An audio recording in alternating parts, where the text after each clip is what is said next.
नमस्कार. आपल्या सगळ्यांच्या मनात कधी ना कधी काही प्रश्न येतात. म्हणजे आपण इतकं प्रामाणिकपणे वागतो, मेहनत करतो, तरी यश का मिळत नाही? आणि दुसरीकडे काही लोक चुकीच्या मार्गाने जाऊन यशस्वी आणि सुखी दिसतात. आपण स्वतःलाच विचारतो, मी तर कोणाचं वाईट नाही केलं, मग माझ्याच बाबतीत असं का घडतं? या सगळ्या प्रश्नांची उत्तरं शोधताना आपण अनेकदा नशीब किंवा कर्म या शब्दांवर येऊन थांबतो. आज आपण याच कर्माच्या संकल्पनेचा भगवद्गीतेच्या दृष्टिकोनातून थोडा सखोल विचार करणार आहोत. आणि हा विचार केवळ तात्विक नाहीये. कर्माचा सिद्धांत आपल्या रोजच्या जीवनाशी, आपल्या निर्णयांसोबत आणि आपल्या मानसिक शांतीशी कसा जोडलेला आहे हे समजून घेण्याचा हा एक प्रयत्न आहे. अनेकदा कर्म या शब्दाभोवती गैरसमजांचं एक वलय तयार झालेलं दिसतं. ते दूर करून त्यातील मूळ विचार काय आहे हे आपण पाहूया. चला तर मग या विचारांच्या सागरात जरा खोलवर जाऊया. सगळ्यात पहिला आणि सोपा प्रश्न, कर्म म्हणजे नेमकं काय? आपण सामान्यपणे चांगलं काम किंवा वाईट काम इतकंच समजतो. पण गीतेनुसार याची व्याख्या खूपच व्यापक आहे, नाही का? अगदी बरोबर.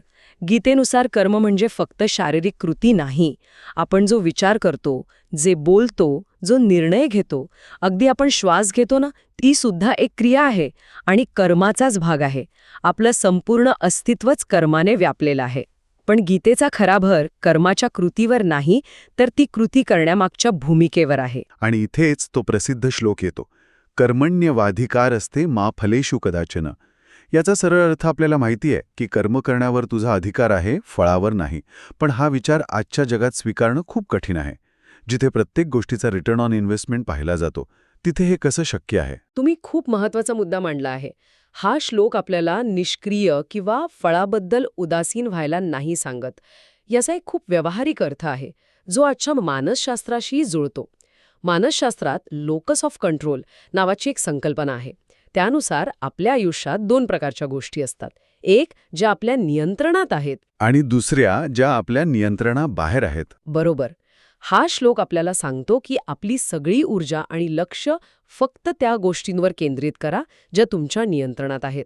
म्हणजे तुमचे प्रयत्न, तुमची मेहनत, तुमची प्रामाणिक कृती. आणि फळ किंवा निकाल ते तर अनेक बाह्य घटकांवर अवलंबून असतं. त्यामुळे ते पूर्णपणे आपल्या नियंत्रणात नसतं. एवढं ज्यावर आपलं नियंत्रणच नाही. यामुळे काय होतं? अनावश्यक ताण येतो, निराशा येते. याउलट जेव्हा आपण आपलं 100% लक्ष फक्त आपल्या कर्मावर, आपल्या कामावर देतो, तेव्हा ते काम जास्त चांगल्या प्रकारे होतं. म्हणजे गंमत बघा, फळाची अपेक्षा न करणं हेच खरं तर सर्वोत्तम फळ मिळवण्याचं एक साधन बनतं. हे अगदी शेतकऱ्याच्या उदाहरणासारखं झालं.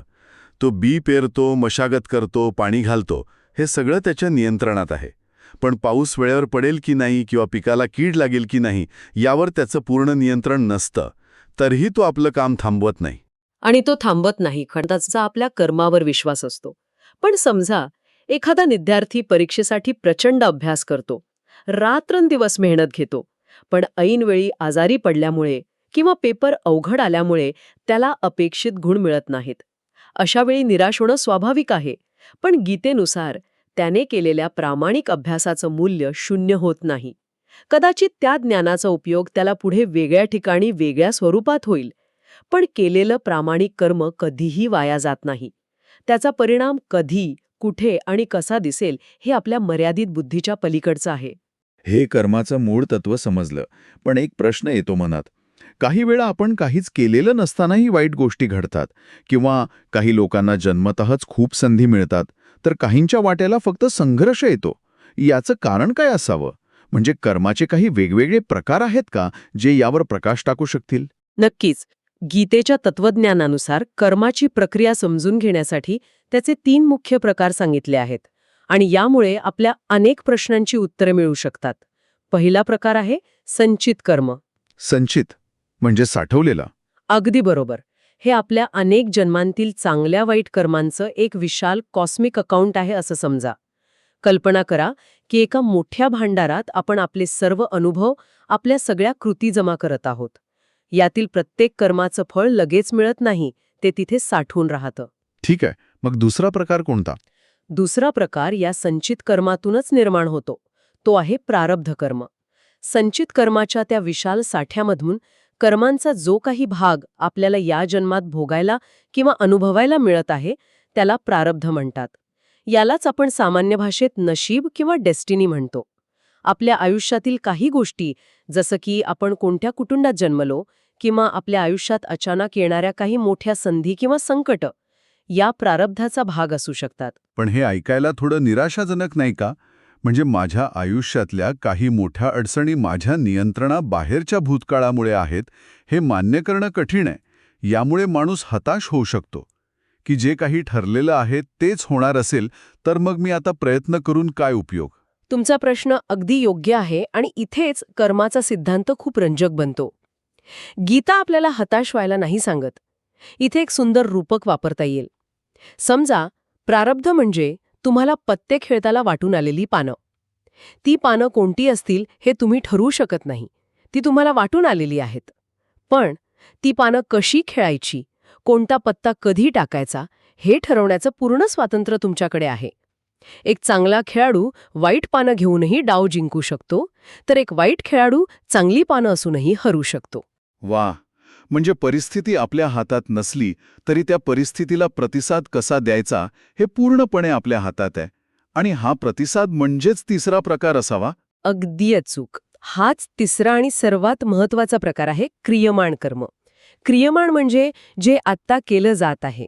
या क्षणी तुम्ही आणि मी जे बोलत आहोत, ऐकणारे जे विचार करत आहेत, आपले आजचे निर्णय, आपली आजची प्रत्येक छोटी मोठी कृती, हे सगळं आपलं क्रियमाण कर्म आहे. आणि याच कर्मावर आपलं संपूर्ण नियंत्रण आहे. तर इथेच आपली खरी शक्ती आहे, आपलं भविष्य घडवण्याची ताकद. हो, कारण आजचं क्रियमाण कर्मच उद्याच्या संचित कर्माच्या भांडारात जमा होणार आहे आणि तेच पुढे आपलं प्रारब्ध ठरवणार आहे. जर आपण वाटून आलेल्या पत्त्यांना म्हणजे प्रारब्धाला दोष देत बसलो आणि नवीन पानं खेळलोच नाही, म्हणजे क्रियमाण कर्म केलंच नाही, तर खेळ पुढे सरकणारच नाही. म्हणून गीतेने वर्तमानातील कर्माला म्हणजे क्रियमाण कर्माला सर्वाधिक महत्त्व दिलं आहे. भूतकाळ बदलता येत नाही, भविष्य पाहता येत नाही, आपल्या हातात फक्त आणि फक्त वर्तमान क्षण आहे. म्हणजे संचित कर्म हे बँकेतल्या ठेवीसारखं आहे. प्रारब्ध म्हणजे त्या ठेवीवर यावर्षी मिळणारं व्याज किंवा लागणारा दंड. आणि क्रियमाण म्हणजे आज आपण करत असलेली नवीन गुंतवणूक. खूपच सुंदर उपमा आहे. आणि आपली आजची गुंतवणूकच आपल्या उद्याच्या व्याजाचा दर ठरवते. म्हणूनच भूतकाळात काय झालं किंवा नशिबात काय आहे याचा विचार करण्यापेक्षा या क्षणी मी काय योग्य करू शकतो किंवा शकते यावर लक्ष केंद्रित करणं महत्वाचं आहे. ठीक आहे. तर आपल्याकडे भूतकाळातील कर्मांचा साठा संचित आहे. त्यातून या जन्मात भोगावं लागणारं फळ प्रारब्ध आहे आणि भविष्य घडवणारी सध्याची कृती क्रियामण आहे. हे सगळं सांभाळताना एक सामान्य माणूस गोंधळून जाऊ शकतो. तर कर्म करताना नेमका कोणता दृष्टिकोन ठेवावा याबद्दल गीता काय सांगते? या सर्वांचा सार एका शब्दात सांगता येतो: अनासक्ती. अनासक्ती म्हणजे डिटॅचमेंट. पण अनासक्ती म्हणजे भावनारहित किंवा निष्काळजी होणं आहे का? म्हणजे कामात रसच न घेणं किंवा यशापयशाने काहीच फरक न पडणं, हे तर माणसाला यंत्रासारखं बनवेल. हा अनासक्तीबद्दलचा सगळ्यात मोठा गैरसमज आहे.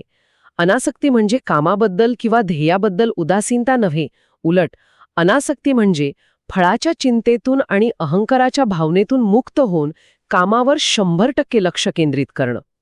उदाहरणार्थ, एक सर्जन जेव्हा ऑपरेशन करत असतो तेव्हा तो माझं नाव होईल किंवा ऑपरेशन अयशस्वी झालं तर काय होईल या विचारात अडकला तर त्याच्या हातून चूक होण्याची शक्यता वाढते. बरोबर. त्याचं पूर्ण लक्ष फक्त आणि फक्त त्या शस्त्रक्रियेवर असायला हवा. हो, तीच खरी अनासक्ती आहे. फळाच्या विचारापासून अलिप्त होऊन केवळ कर्मावर लक्ष केंद्रित करणे.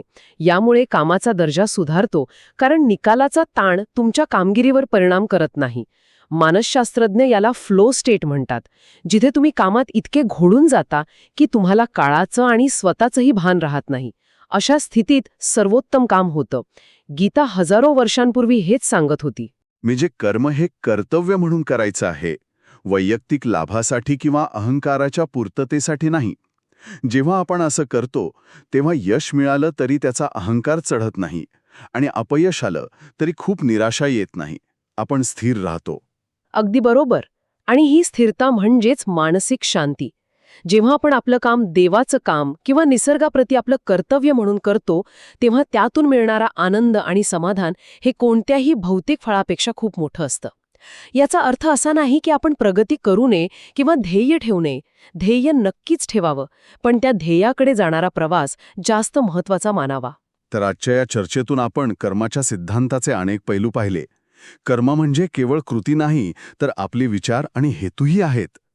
आपला अधिकार केवळ प्रयत्न करण्यावर आहे, निकालावर नाही, कारण निकाल अनेक घटकांवर अवलंबून असतो. आणि आपल्या भूतकाळातील कर्मांचा परिणाम म्हणजे प्रारब्ध आपल्या आजच्या जीवनावर असला तरी आपल्या हातात वर्तमानातील कृतीचं म्हणजे क्रियमाण कर्माचं सर्वात मोठं शस्त्र आहे, ज्याने आपण आपलं भविष्य घडवू शकतो. आणि हे सर्व करताना फळाची चिंता न करता कर्तव्य भावनेने आणि समर्पणाने काम करणं म्हणजेच अनासक्ती. हाच खरा कर्मयोग आहे आणि मानसिक शांतीचा राजमार्ग आहे. हो, आणि या सगळ्या विचारांच्या शेवटी एक प्रश्न मनात येतो जो आपण स्वतःला विचारू शकतो. जर आपले आजचे विचार आणि कृतीच आपलं भविष्य घडवत असतील, तर या क्षणी अशी कोणती एक छोटी गोष्ट आहे जी आपण अधिक सजगतेने आणि चांगल्या भावनेने करू शकतो, जेणेकरून आपल्या भविष्याला एक सकारात्मक दिशा मिळेल? तो एक विचार, एक शब्द किंवा एक छोटीशी कृती कोणती असेल?